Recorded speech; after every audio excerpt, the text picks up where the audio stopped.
one idea after another when we knew what the boy needs, and we shared the story with other people in the community. One thing's for sure, there was a giving spirit in Kingsville for a cause worth fighting for. I'm Max Delabrato, MediaPlex News. With the 2019 federal election just weeks away, advanced polling got underway this weekend. Polling stations have been set up at both St. Clair College and the University of Windsor campuses. Advanced voting runs through the week, wrapping up October 9th. Many undecided voters watched the federal debate featuring a showdown between the main six party leaders. We sent Kanal Patel out to see what voters wanted to hear from the candidates. Well, I think it's going to be different than it has in the past. I think it's going to be something to watch that debate tonight, and it's going to be good. I just want to hear about ideas on what they expect for the economy for the next couple of years, what their plans are, the trade agreements, and things of that nature. So yeah, I'm pretty interested. I'll have the popcorn ready. I would cast a vote. Yeah, I would just have to look into who I'm voting for and what they're representing and whatnot. So. And the debates continued, but with a local focus. Candidates running to represent Windsor West got a chance to debate each other this afternoon at the St. Clair College main campus. Organized by the Student Representative Council, the debate was moderated by the MediaPlex own Liam Adams. We went over to the St. Clair Center for the Arts to see how some students are feeling. I will be voting this election term to try and make a difference in the way our government runs and the way our citizens are treated.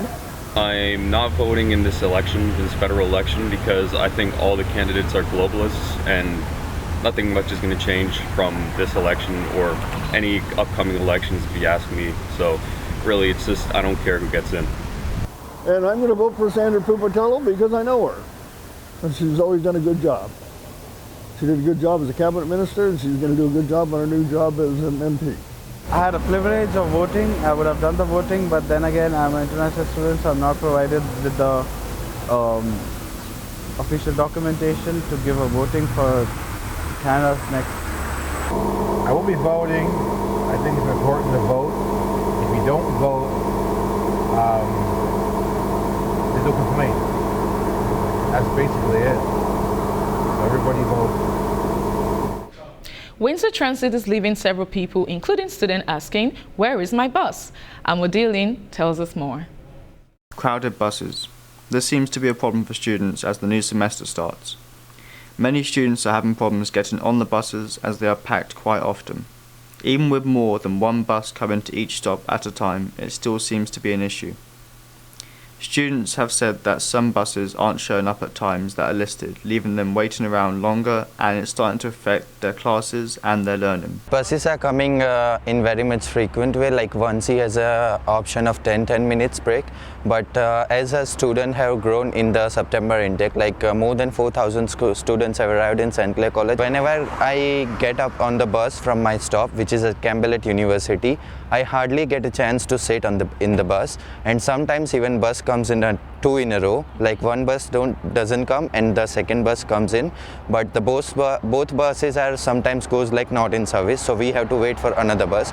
So we are standing there for 10 minutes break, but we are ending up standing it for like 30 minutes break, and we do miss our classes too. As we come closer towards the new year, we hope something will be done. I'm Amo Dillon reporting for the MediaPlex News.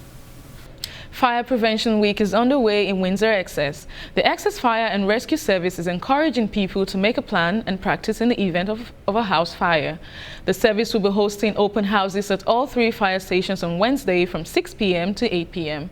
This gives the community an opportunity to meet firefighters and discuss fire safety. Some say that seeing is believing. Some say that seeing is believing, while some need to believe in what they can touch. A Windsor couple is looking to help others who are visually impaired experience the same joy as fully sighted children. Marianne Yatnovich has the story.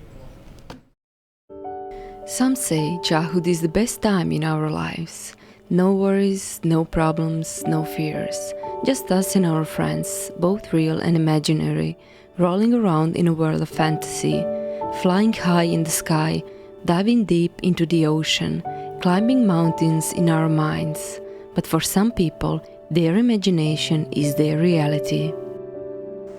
Cartoons were really inaccessible to me as a kid because they were so visual. I couldn't identify with them at all because there was an awful lot happening in the cartoons that was not expressed through dialogue. Rebecca Blevoigt was born blind. She was 5 when she first realized that not being able to see wasn't something everyone dealt with. We had just had a visit from the principal of the School for the Blind that I would be attending, and I think it was that visit that made me start to think, I wonder, and I started to realize that I couldn't see out of my eyes. Rebecca is one of the owners of Tactile Vision Graphics in Windsor, a business that prints materials in Braille. She and her husband Emmanuel have signed a 3-year licensing agreement with Disney to produce at least 15 creative coloring books with Disney characters. Disney books in Braille had never been produced in Disney's 90-year history. Emmanuel came up with the idea. Lee had just come back to Canada and he started saying, you know, our coloring books would be great if we had Disney characters. And my immediate reaction was, well, oh gosh, you know, imagine the red tape you have to go through to get that. Blind and visually impaired will finally be able to see Disney classics like Mickey Mouse, Bambi, 101 Dalmatian, Goofy, and many more. The process of producing books consists of taking the Disney art and adapting it in a tactile format that will make sense to blind people reading it. Rebecca believes books with Disney characters will open a window to a completely new world. If I knew that there were Braille coloring books, if the first Braille coloring books that I ever got were Disney characters, that would be very cool. I think as a kid I would have found that extremely neat, you know, to be able to bring that and show the other children and be able to color. According to the Canadian National Institute for the Blind, there are 500,000 Canadians with significant visual impairment. Almost 200,000 of them reside in Ontario. The number of requests we've gotten to let them know when the books are available from adults are even more than the number of kids. So it's because we didn't grow up with this stuff either. So yeah, it's a huge lot of people that are going to be impacted by this. Emmanuel designs graphics in Braille for the purpose of Braille readers. One of his favorite pieces of art that he created is the periodic table of elements. Although making coloring books with Disney characters fulfills him and makes him happy, Emmanuel says it's a long process since it needs to be done very precisely. It's slow work, slow process. It's too slow for me, but I want everything last week, so I want everything yesterday, so I just have to be patient. Emmanuel remembers the first time he revealed one of their coloring books to a child. It was with a little girl who was blind. The little girl was right in front of me and she was just like this. She had never touched a coloring book with her fingers. What do you think it is? It's a house. Yeah, you're right, that's a house. How do you know it's a house? There's windows. Yeah, you're right. It was the first time she was actually touching her own idea of a house. Her mom was just like crying in front of me. Seeing how blue the sky looks on a bright sunny day, the simplicity of nature's beauty, or the vibrant color of a freshly bloomed flower, so many of us take sight for granted. In their modest office, their second home, Rebecca and Emmanuel don't work alone. They have their biggest supporter always by their side, Carrie, Rebecca's seeing-eye dog and loving companion. Carrie doesn't know what preconception is, but Rebecca's father says it's something Rebecca faced with since she was a child. The biggest challenge in raising Rebecca, I think it was more related to how other people dealt with her. Everybody wanted to help her, and because of her independence, she wanted to do it herself. So it was very difficult in some ways to tell people, let her do it. I mean, there are things that are much easier to do when you can see. Just about everything's easier to do when you can see. But I think a larger obstacle than blindness is probably the societal perceptions of of what blind people are capable of. That continues to be a battle that I have to fight with just about everyone I meet. There's all sorts of societal impressions that are made before I even say a word.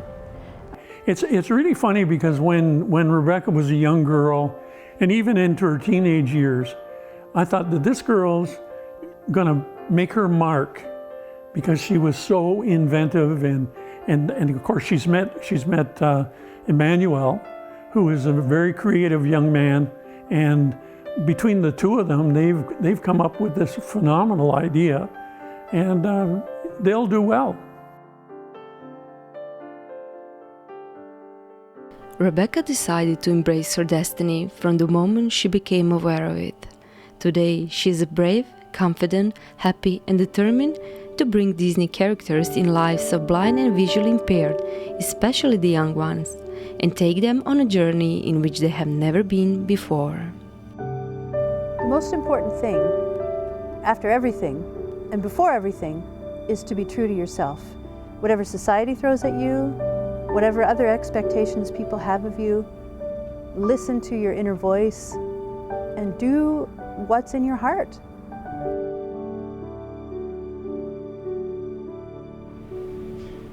Let's head back outside to see what's in the week's forecast. There may be global warming, but did you know that Canada is tied with Russia as the coldest nation in the world? Let's take a look at our 3-day forecast. Wednesday, another sunny day with a high of 19.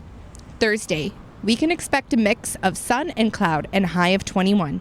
And Friday, the start of a long weekend look for a mix of sun and cloud with a high of 22. That's it for me from the corner of University and Victoria. Back to the studio.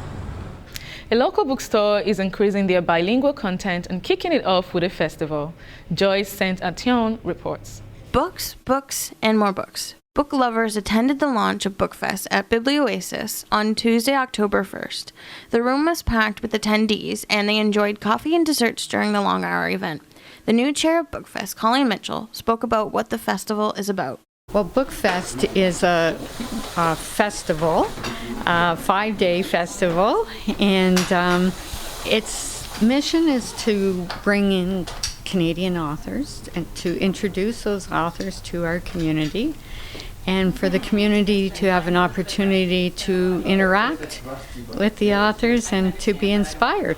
Giselle Dion is the executive director of LACFO and said this is their 5th edition with BookFest and that their organization brings the French culture to the festival. Past year, BookFest has officially changed their name to BookFest Festival du Livre Windsor. So in that sense, we are officially partners with the whole BookFest project. The festival starts October 17th. For more information, go to bookfestwindsor.com. I'm Joyce St. Antoine for MediaPlex News. It's October, and that means Oktoberfest. Jay Althoff tells us about the local celebration honoring this tradition. Imported beer, handcrafted pretzels, and sugar-coated almonds welcome partiers to Oktoberfest 2019. Every year, Windsorites flock to Haymet Hall to get a taste of what the original festival in Bavaria has to offer. We're serving authentic German beer and juice, handcrafted pretzels, stuff like that. First Oktoberfest was originally a celebration to honor the marriage of Prince Ludwig and Teresa of Saxony in 1910, and since then Oktoberfest has become a Bavarian tradition celebrated in many countries around the world. For MediaPlex News, I'm Jay Althoff. A Hollywood celebrity brought a little flair to St. Clair College's Student Life Center this past Thursday. Nadia Butler explains how being a queen in this day and age doesn't always mean royalty. Rainbow flags were hung with pride as reality television star Pandora Box graced the stage during her one-night-only drag comedy cabaret in Windsor. Box won the title of Miss Congeniality on RuPaul's Drag Race Season 2 and was the 5th-place contestant of All-Star Drag Race Season 1. Box has toured the world with her one-woman show, using musical spoofs, political satire, and physical comedy to entertain her audiences. St. Clair College's Student Representative Committee partnered with local company Lavender Promotions to help bring Out of the Box to the theatre. They hope to shed some rainbow-colored light around the LGBTQ+ community.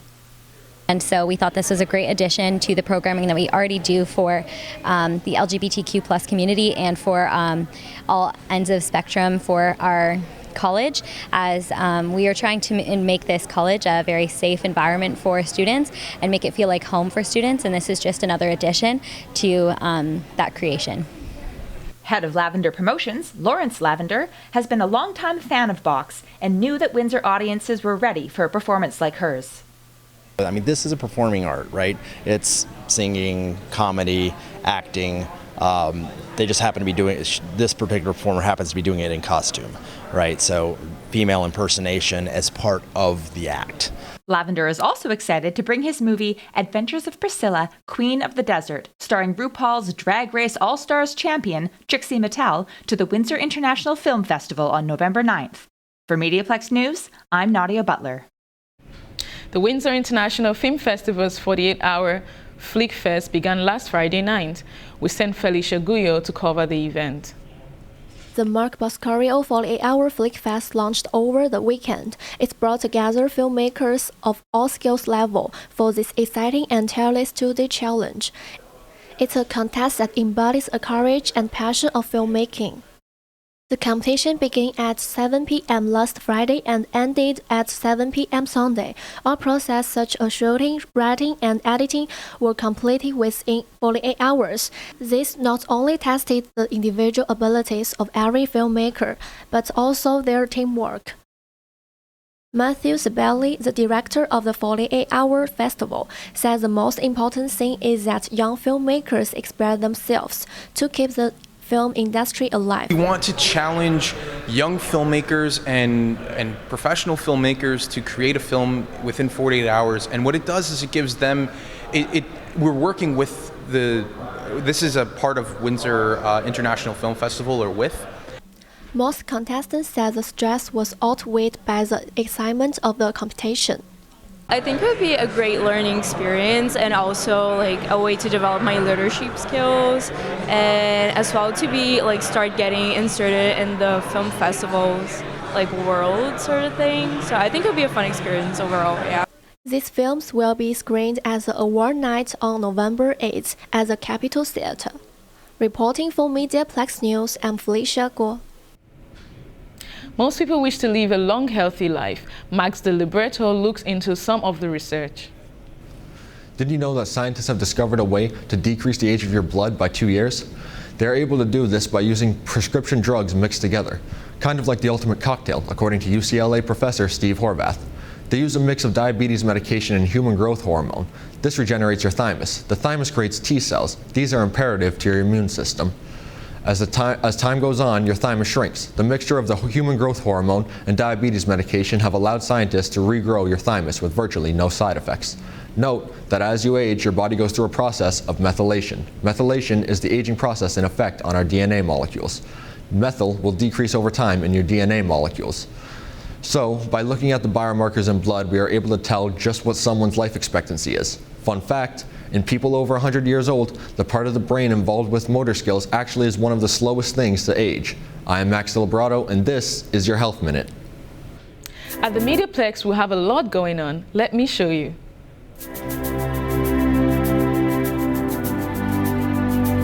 Journalism enables people to be well informed. It's documenting history. It's an extraordinary way for people to be connected with their community. What happens in the world affects us. What happens in our community affects us. What happens in the province affects us. And we get to be the eyes and ears and tell the stories. There are many stories that need to be told, and those things add value to our life. It's neat to know that so many people are relying on me. It makes you strive for perfection, or makes you strive for accuracy. The journalism program here at St. Clair College is a convergence journalism program. Convergence means the merging together of print, radio, and television, and the web. And putting all different stories into 3 or 4 different platforms. I can go out now and I can understand how to write a print. I know how to do social media. I can shoot a video. So you start to trust yourself and to use your journalistic skills. In 21st century newsrooms, journalists have to be able to do it all. We ask every one of our reporters to tell stories in multiple ways. There's a different style of writing for print than there is for radio, than there is for television. And it's really important that the information gets out that is true to those platforms. We are one of the few, if not the only, program that is actually taking students to a live broadcast and giving them that opportunity and that experience. I want to be a journalist because I think I like to listen other stories. 午间好，这里是媒体综合新闻节目，我是谭一丹，欢迎收看。 I find that the students that come out of St. Clair College are already at or above where some of our broadcast employees have been over the last several years. I feel that I made the greatest decision I could by choosing this program because I have learned so much and I think that I can only grow from here. I would hands down recommend the program to someone considering it. I would recommend it to someone that's not even considering it. They teach you such a vast array of different skills, different platforms, different things that you could really apply to so many different careers. Based on literally hundreds of interns I've seen over the years, St. Clair students are better prepared to go into the work environment in media than most students coming out of colleges and universities across North America. I think it's that very comprehensive curriculum that we have that creates converged journalists that sets this journalism school apart.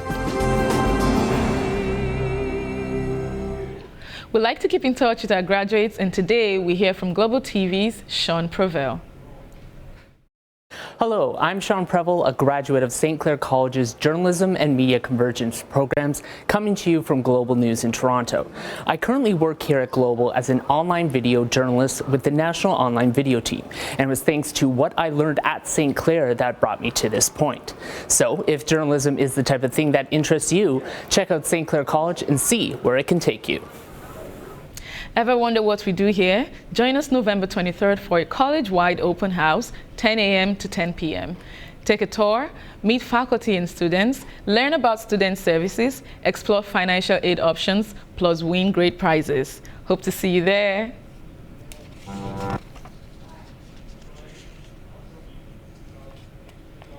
Thanks for tuning in. I'm Precious Alasa, and you've been watching MediaPlex News Now.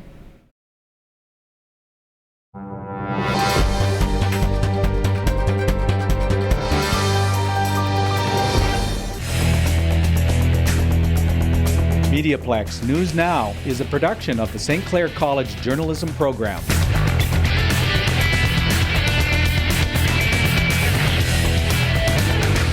I think it's so important to be taught by industry professionals because they know what they're doing.